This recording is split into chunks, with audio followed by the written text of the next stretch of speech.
Hello, ladies and gents, boys and girls, people of all ages, sexualities, and identities, and welcome back to another Doctor Who review. And today we're here with a 10th Doctor absolute marathon of reviews. So we're starting with New Earth. So what is New Earth about? Well, it's about New York. Sort of. Essentially, the human race have moved on. They have found themselves sparse across the edges of existence.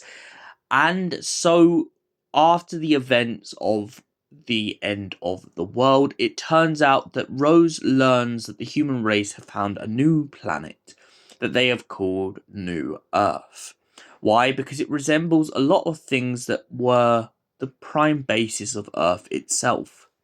The only difference is you have apple grass, as the Doctor describes it, as he begins to bite at it randomly through a scene whilst laying on a blanket with Rose looking up at the sky.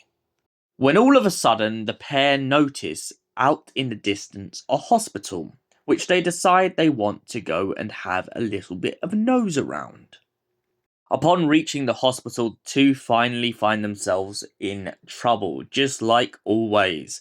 Rose goes down in the lift whilst the Doctor goes up. The pair become separated and the Doctor finds himself coming into contact with the face of Bo.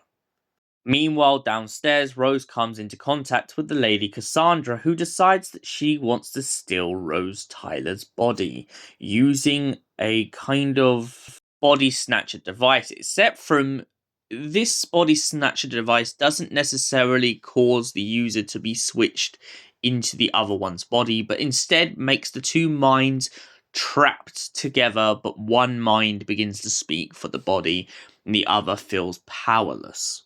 Rose then begins to joke at Lady Cassandra about the fact that she's talking out of her backside, to which Lady Cassandra decides that the procedure must be pushed forward and manages to steal Rose's body. Whilst in Rose's body, she begins to track down the Doctor and then decides to essentially trap him in one of the housing units when she explains to him what's been going on in the hospital.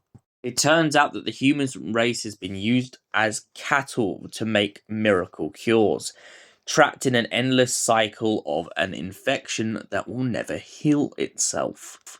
This is a torturous development that the cat nurses have come up with to essentially help the rich and leave the poor in absolute agony.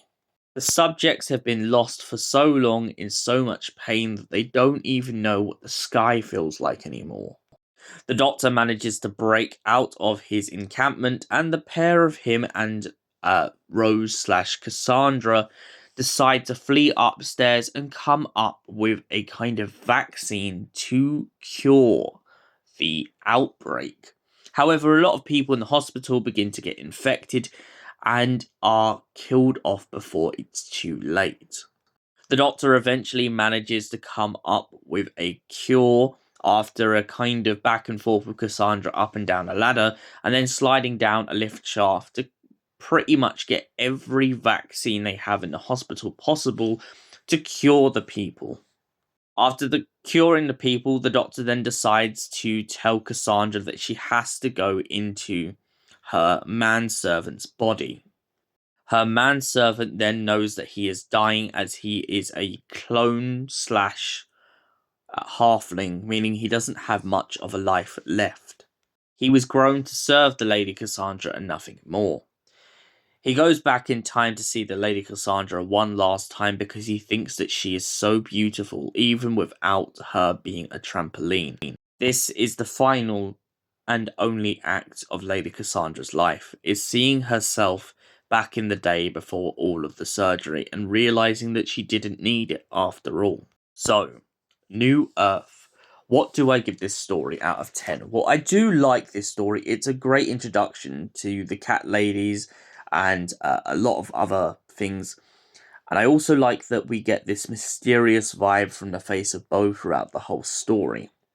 However, this is not my favourite story purely on the basis that I feel like Lady Cassandra wasn't needed to be the main villain. I feel like the cat nurses could have been a villain within themselves, and for that reason, I give this a 7 out of 10. Thank you for watching, and we'll see you in the next Doctor Who review. Until then, stay beautiful, you beautiful people.